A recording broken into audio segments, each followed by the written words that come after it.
ओम श्री गणेशाय नमः। श्री शिव महापुराणे सप्तमया वायवी संहितायाम् उत्तरभागे अथ सप्तविंशोऽध्याय। उपमन्युरुवाच।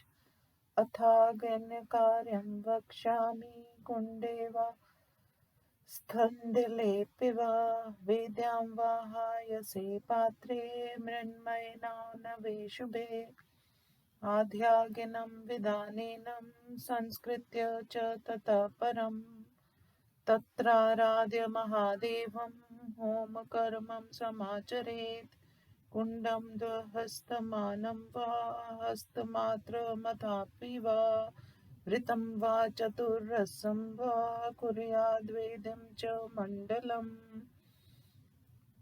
कुण्डविस्तारवनिमग्नं तन्मध्यश्रितलाम्बुजं चतुरङ्गुलमुत्सेद्धं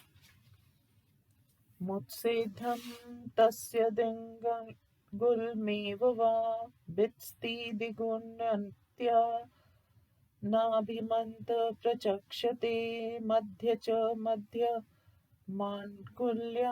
मध्यमोत्तं पर्वणो अङ्गुले कथ्यते सदिश्चतुर्विंशतिभिकरा मेखलानात्रयं वापि द्वयमेकं तापि वा यथा शोभं प्रकुर्वीत शलक्षणमिष्टं हृदा स्थिरम् अक्षतपत्रवद्योनिं गजाधारवदेव वा मेखलामद्यता कुर्यात् पश्चिमे दाक्षिणेऽपि वा शोभनामगणिता किञ्चिन्निम्नामुन्मीलिकां शने अग्रीं कुण्डाभिमुखी किञ्चिदुत्सृज्य मेखलाम् नोतसेदिन्यमो वेद्या सामार्दिवात्सैकति मण्डलं घोषकृत्यो यमार्णं पात्रस्य नोदितं कुण्डं च मृण्मयं वेदी मालिं पैद्रोमयाम्बुना प्रक्षालयतापयेत्पात्रं प्रोक्षयेदन्यदम्बसा स्वसूत्रोक्तप्राक्रेण कुण्डादो विलिखतता सम्प्रोक्ष कल्पयेदर्भ पुष्पैर्वराविष्टरम् अर्चनार्थं च होमार्थं सर्वद्रव्याणि साधयेत् प्रक्षाल्य क्षालनीयानि प्रोक्ष शोधयेत् मणिजं काष्ठजं वाथ श्रोत्रियागारसम्भवम् अन्यं वा पर्यावर्तं वह्यं तथा साधारमान्ययेत् त्रिप्रदक्षिणीमावृत्य कुण्डादेरुपरिक्रमात् वही बीजं समुच्चार्य त्वादधीतागिन्मासने योनिर्मार्गेण वा तद्वदात्मन्सम्मुखेन वा योनिप्रदेशगा सर्वं कुण्डं कुर्याद्विचक्षणा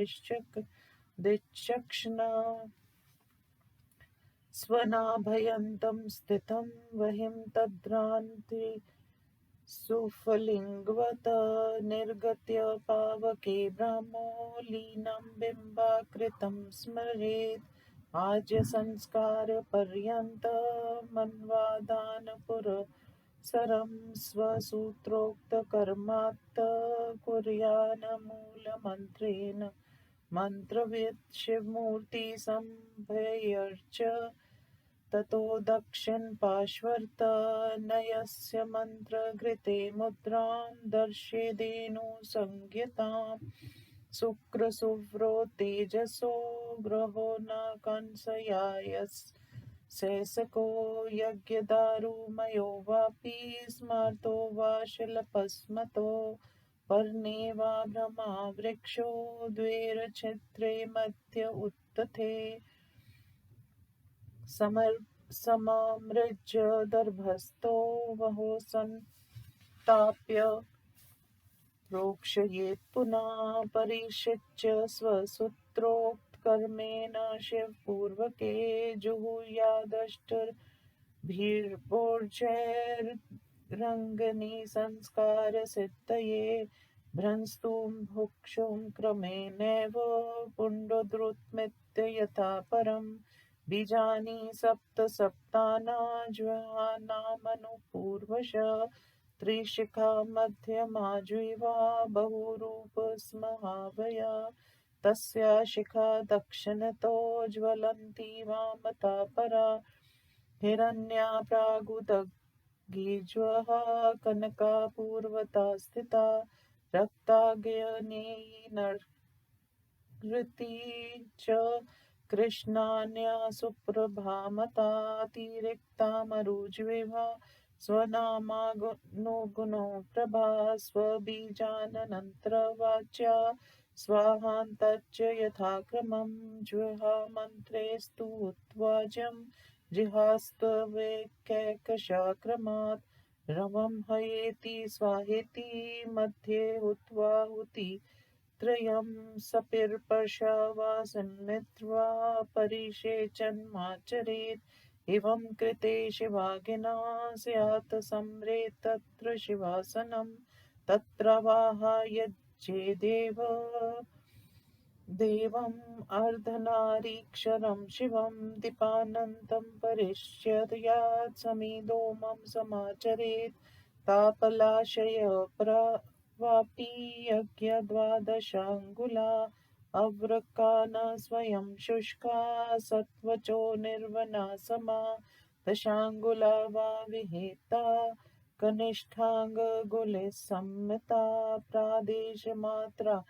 वालाभे होतव्या सकला अपि दूर्वा पत्रसमाकारां चतुरङ्गुलमायतां दध्याद्याज्याहुतिं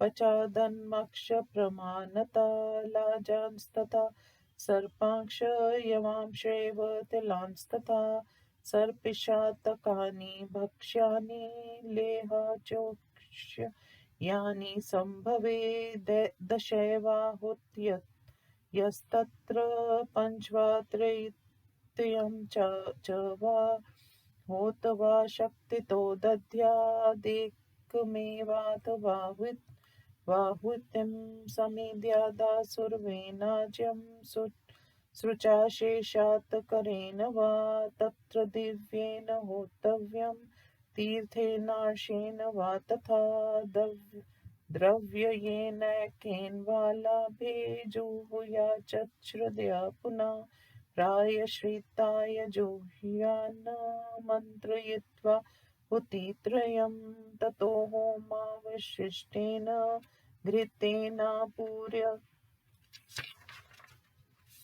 वैशुचं निध्याय पुष्पं तस्याग्रे सुव्रेणादो मुखेन तां सद्भ्रेण समाच्छाद्य मूलेनाञ्जलिनोत्थित वौषडन्तेन जुहुयाद्वारां तु यस्व समितं ताम् इत्थं पूर्णाहुतिं कृत्वा परिषिञ्चे च पूर्ववत् तत् उद्दास्य देवेशं गोपयेतु हुताशनं तमप्युदास्य वा नाभो यचेत सन्धाय नित्यैष अथवा वहि मानीय शिवशास्त्रोक्तवर्तमना वागीशी गर्भसम्भूतं संस्कृत्य विधिवध्यचेत् अन्वाधान पुनः कृत्वा परिधीन परिधाय च पात्राणि दन्दुरूपेण निक्षिप्येष्टा शिवं तथा संशोध्य प्रोक्ष्यनि पात्रं प्रोक्षतानि तबम्बसा प्रणीता पात्रमेशान्यां विन्यस्य पूरितं जले आज्यसंस्कारपर्यन्तं कृत्वा संशोध्य शुक्रसुवो गर्भाधानं पुंसवनं सीमन्तोऽन्ययना तथा कृत्वा पृथग्गुत्वा जातमग्निं विचिन्तयेत् त्रिपादं सप्तहस्तं च चतुःशृङ्गदि शीर्षकं मधुपिङ्गत्रिनयनं कपर्देन्दु दूशेखरं रक्तं रक्ताम्बरालेपं माल्यभूषण भूषितं सर्वलक्षण सम्पन्नसोपवीतं त्रिमेखलं शक्तिमन्तं शुक्रशुभोच ददानं दक्षिणे करे तोमरं तालवृतं च घृतपात्रं तथेतरे जातं ध्यातवे ममाकारं जातकर्म समाचरेत् नालापन्यनं कृत्वा तथा संशोध्य सूतकं शिवागिन्रुचिनामास्य कृत्वा हुतिपुरःसरं पित्रो विसर्जनं कृत्वा चौलोपनयनादिकम् आपतोर्यमावसानन्तं कृत्वा संस्कारमस्य तु आच्यधारादिहोमं च कृत्वा स्विष्टकृतं तथा रमित्यनेन बीजेन परिष्यच्चेततः परं ब्रह्मा विष्णुशिवेशाना लोकेशाना तथैव च तदस्त्राणा च परिता कृत्वा पूजां यथाक्रमं धूपदीपादिसिद्धार्थ वहिमुद्धृत्य कृत्वा यवेत् साधयित्वा जपूर्वाणि द्रव्याणि पुनरेव च कल्पयित्वासनं वाहो तत्र वाह यथा पुरा सम्पूज्य देवं देवीं च तत्पूर्णान्तमाचरेत् अथवा स्वाक्षमोक्तं तु वही कर्म शिवार्पणम् बुद्धत्वा शिवाक्षमी कुर्यान्न च तत्र परो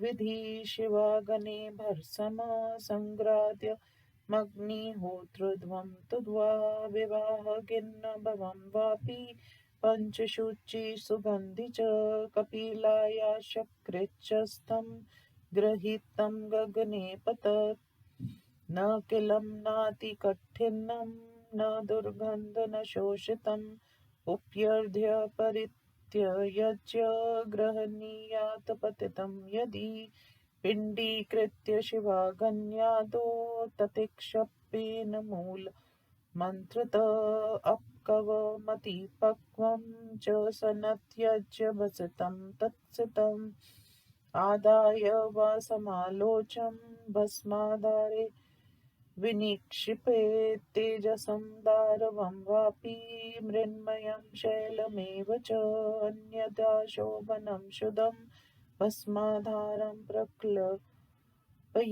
समे देशे शुभे शुदे धन्वन्तस्सं निक्षिपेत् प्रस्थितो भस्म गृह्णीयात् स्वयं चानुचरोऽपि वा न चायुक्तकरेद्य दध्याने वा शुचितले क्षिपेत् न संस्पृशेत् च नीचाङ्गनोत्पपेक्षेत् न लाङ्घयेत् तस्मादस्तिमादाय विनियुञ्जीत मन्त्रता कालेषु कृतेषु नान्यत्र नायोगेभ्यः प्रदापयेत् भस्मसङ्ग्रहणं कुर्यात् देवेनुदासते सति उदासने कृते यस्माच्चण्डपसम्प्रजायते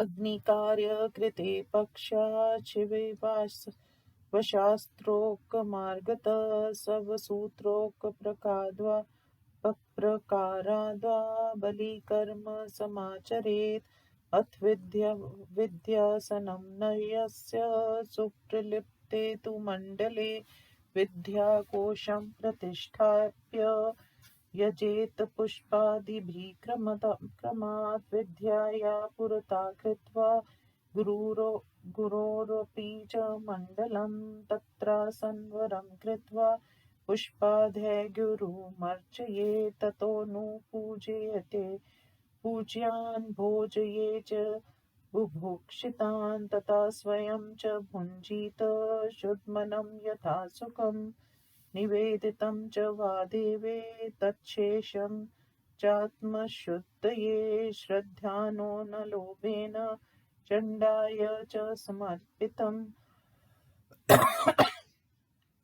गन्धमालायादि यच्चान्यत्र पयेष समो विधि न तु तत्र शिवोऽस्मीति बुद्धिं कुर्यादिक्षण भुक्त्वा च मया शिवं ध्यात्वा हृदये मूलमुच्चरेत् कालशेषं नये ध्योगे शिवशास्त्रकथादिभिः रात्रौ व्यतीते पूर्वाञ्च कृत्वा पूजां मनोहरं शिव्यो शयनं त्वेकं कल्पयेदतिशोभनं भक्ष्य भोज्याम्बरा लेपपुष्पमालादिकं तथा मनसा कर्मणा वापि कृत्वा सर्वं मनोहरं ततो देवस्य देवाक्ष पादमूले शुचि स्वपेत् गृहस्थो भार्यया सार्धं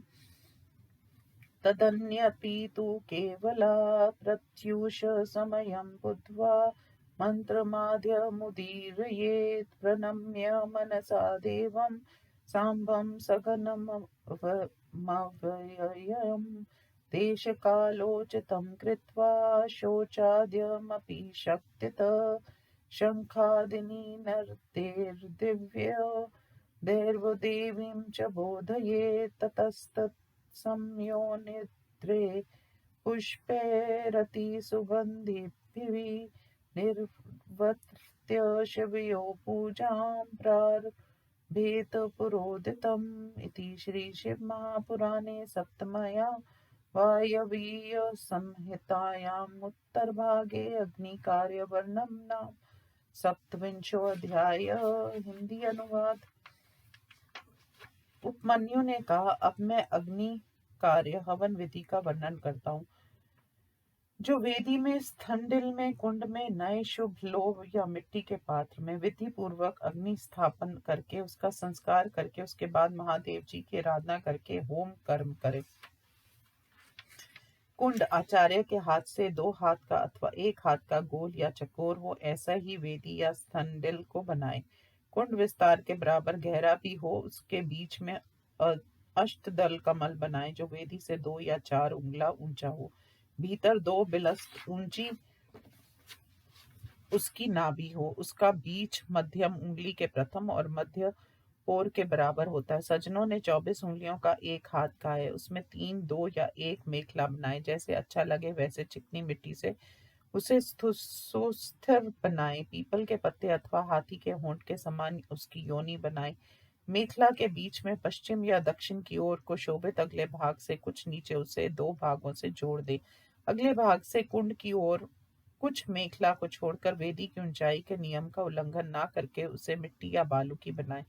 उसके मंडल गोबर से करे, उसमें पात्र का मान नहीं कहा गया। मिट्टी की वेदी या कुंड को गोबर पानी से लेपे, धोकर उस पात्र को तपाएं या दूसरे जल से धो डालें। अपने सूत्र में कहे गए विधान से कुंड आदि में अल्पना लिखें। उसका प्रोक्षण कर कुशों अथवा फूलों से अग्नि के आसन की कल्पना करें। पूजन और हवन के लिए सभी द्रव्यों को रखें। धोने योग्य वस्तुओं को धोकर प्रोक्षण योग्य वस्तुओं का प्रोक्षण कर उन्हें शुद्ध करें। मणि या काष्ठ निर्मित ऋत्विक के आग्नेयास्त्र से प्राप्त अथवा दूसरे किसी पवित्र पात्र में रखकर क्रम से 3 प्रदक्षिणा कुंड के ऊपर कराकर अग्नि को ले आए।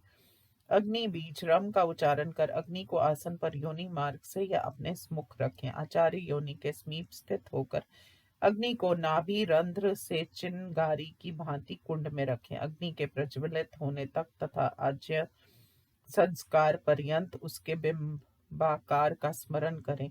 अपने सूत्रोक्त कर्म से मंत्र यज्ञ आचार्य मूल मंत्र से दाहिनी ओर से शिव मूर्ति की पूजा कर मंत्र से न्यास कर घी में धेनु मुद्रा को दिखलाएं। शुक्र तथा सूर्वा धातु के बना लें, किंतु वे कांसे, लोहे, शीशे के ना हो। देवदारू के स्मृति या शिव शास्त्र सम्मत ब्रह्मा वृक्ष आदि के छिद्र रहित बीच में उत्पन्न पत्ते में उनके कुशों से मार्जन कर अग्नि में तपाकर अपने सूत्रोक्त शिव मंत्र से प्रोक्षण करे। अग्नि संस्कार की सिद्धि के लिए 8 बीजाक्षर मंत्रों से हवन करे। बीज मंत्र भ्रू संतु भ्रू क्षु पूर्ण ड्रू ध्रू ये हैं। ये 7 बीज अग्नि के 7 जीवे हैं। इसकी मध्यमा जीव त्रिशिखा है, जिसे बहुरूपा भी कहा है। उसकी एक शिखा दक्षिण की ओर, दूसरी बाईं उत्तर और प्रज्वलित होती है। ईशान की ओर की जीभ का नाम है हिरण्या और पूर्व की ओर वाली जीभ का नाम कनका है। आग्नेय कोण की लाल ने नृत्य की काली, पश्चिम की शुभ्रा, वायव्य के ओर की जीभ का नाम मुरूत है जो अपने गुणानुरूप नाम वाली है। अपने बीज मंत्र के अंत में क्रमश स्वाहा पद का प्रयोग करें। जिह्वा मंत्रों से एक एक करके घी की आहुति दें।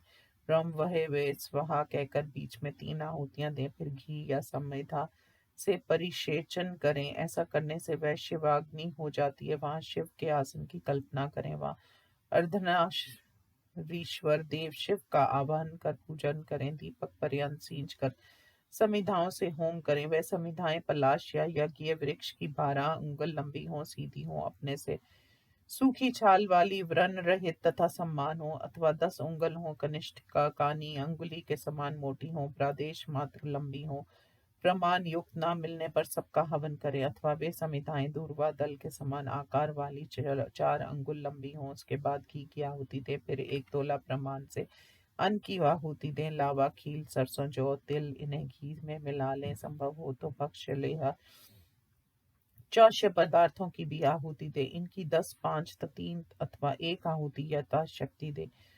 स्रुवा से घी, समिधा आदि स्रुवा से शेष, हाथ से देव तीर्थ या ऋषि तीर्थ से हवन करना चाहिए। सब द्रव्य ना मिल सके तो एक ही द्रव्य से शक्ति के अनुसार हवन करें। प्रायश्चित के लिए द्रव्य को अभिमंत्रित कर 3 आहुतियां दें। होम से बचे हुए घी से सुवरा को भरकर उसके आगे फूल रखकर दूसरे अधोमुख स्रुवा से उसे कुशों से ढककर मूल मंत्र से अंजलि बांधकर खड़े होकर जौ के बराबर घी की धारा गिराते हुए बौष्ट का उच्चारण कर हवन करें। इस प्रकार पूर्णाहुति होम करके पहले की भांति परिश्चन करें। फिर दिवेश का विसर्जन कर यज्ञ की रक्षा करें, अथवा अग्नि का भी विसर्जन कर नाभि में धारण कर प्रतिदिन पूजन करें, अथवा शिव शास्त्रोक्त मार्ग से अग्नि को लाकर वागीश्वरी के गर्भ से उत्पन्न अग्नि का यथाविधि संस्कार कर पूजन करें। अग्नि का दान कर तथा परिधियों को धारण कर 2-2 पात्रों को रखकर शिव का पूजन कर प्रोक्षणी पात्र को शुद्ध कर उस जल से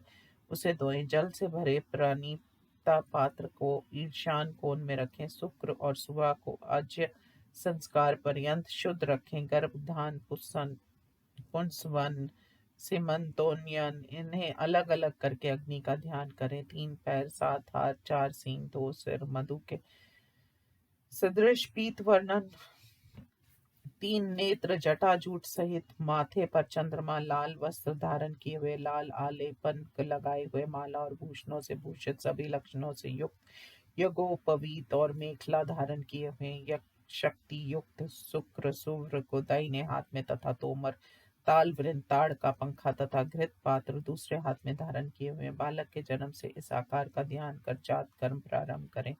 नाल छेदन कर उसके बाद सूतक का संशोधन कर रुचि नामक शिवाग्नि में हवन कर पितरों को विदा कर क्रमश चौल तथा उपनयन आदि कर्म करके आप्तोयान पर्यंत इसके संस्कार कर आज्य धारादि होम करके फिर शिविष्ट कृत होम करे। रंग इस बीज मंत्र में अग्नि, ब्रह्मा, विष्णु, शिव, ईशान तथा लोकपालों का परिसिंचन करें और उनके अस्त्रों की भी पूजा कर्म से करें। धूप दीप आदि की सिद्धि के लिए कर्म जानने वाला अग्नि का उद्धार करें। घी आदि पहले कहे गए द्रवों को ठीक करके अग्नि का आसन रखकर पूर्ववत उसका आवाहन करें। शिव शिवा की पूजा कर उसके बाद पूर्ण होती होम करें, अथवा अपने आश्रम की पद्धति के अनुसार अग्निक्रम को शिव अर्पण कर दें। ये सब शिव भक्त करें, यहाँ दूसरी विधि नहीं है। शिव अग्नि की या अग्निहोत्र की भस्म ग्रहण करनी चाहिए। विवाहक अग्नि की भस्म कमल के समान पवित्र और सुगंधित होती है। कपिला का वह गोबर उत्तम होता है जो भूमि में पड़ने से पहले हाथ में ले लिया जाता है। वह गोबर अधिक गीला, सूखा तथा दुर्गंध युक्त ना हो तो अच्छा है। यदि भूमि पर गिरा हुआ हो तो ऊपर नीचे का छोड़कर बीच का ले लें। उसे गोला करके सुखाकर शिवाग्नि आदि में मूल मंत्र पढ़कर डाल दें। कच्चा पक्का छोड़कर उसकी सफेद भस्म लेकर मिलाकर उसे भस्म पात्र में रख दें। धातु, लकड़ी, मिट्टी का, पत्थर का या किसी और वस्तु का शुद्ध तथा सुंदर भस्म पात्र बना लें। अच्छे समतल शुद्ध स्थान में धन की भांति भस्म को रखें। कहीं जाने पर स्वयं या सेवक द्वारा भस्म को ले चलें। अपवित्र तथा अयोग्य हाथ में भस्म न रखें, पैर आदि से उसे स्पर्श न करें, न उपेक्षा करें, न उसे लागे। उस भस्म को लेकर मंत्र पूर्वक उचित समय पर उसका प्रयोग करें और समय नहीं उसे अयोग्य व्यक्ति को ना दे। देव का विसर्जन करने से पहले भस्म ग्रहण करें, विसर्जन के बाद ली हुई वह भस्म चंड भस्म हो जाती है। अग्नि कार्य के कर लेने पर शिव शास्त्र के अनुसार अथवा अपने सूत्र के अनुसार बलि कर्म करें। उसके बाद विद्यासन को रखकर लिपे हुए मंडल में विद्या कोश की प्रतिष्ठा करके क्रमश फूल आदि द्रव्यों से पूजा करें। गुरु मंडल को विद्या के आगे करके वहां आसन लगाकर फूल आदि से गुरु की पूजा करें। उसके बाद अन्य पूज्यों का पूजन करें, भूखों को भोजन कराएं, फिर सुख पूर्वक शुद्ध अन्न को स्वयं खाएं। अपनी शुद्धि के लिए देव को समर्पित उससे बचा हुआ भोजन स्वयं खाएं, किंतु चंड के समर्पित पदार्थ लोभ से भी ना लें। गंध माला आदि में भी ये विधि है। विद्वान इन नियमों में मैं शिव हूँ ऐसा ना सोचें। भोजन पर आचमन कर शिव जी का ध्यान कर हृदय में मूल मंत्र का उच्चारण करें। योग्य पुरुषों के साथ शिव शास्त्र तथा उनकी कथा आदि में अपना समय बिताएं। रात के प्रथम पहर के बीतने पर शिव पार्वती की दिव्य पूजा कर एक सुखद शयन तैयार करें। भक्ष्य भोज्य वस्त्र आलेपन तथा पुष्पमाला आदि मन तथा कर्म से सब मनोहर प्रस्तुत करें। फिर शिव शिवा के चरणों के समीप पवित्र होकर सोएं। गृहस्थ होने पर स्त्री के साथ सोएं, दूसरे अकेले सोएं। प्रातः काल का समय जानकर आदि मंत्र का उच्चारण करें। पार्वती तथा गणों सहित अविनाशी देव को मन से प्रणाम करें। देश तथा काल के योग्य शौच आदि करके शंख ध्वनि आदि दिव्य विधियों से शिव शिवा को जगाएं। तब तत्काल के लिए वे अति सुगंधित फूलों से पूर्वोक्त विधि के अनुसार शिव शिवा की पूजा प्रारंभ करें। इस प्रकार श्री शिव महापुराण में अग्नि कार्य वर्णन नामक 27वां अध्याय समाप्त। ओम नमः शिवाय।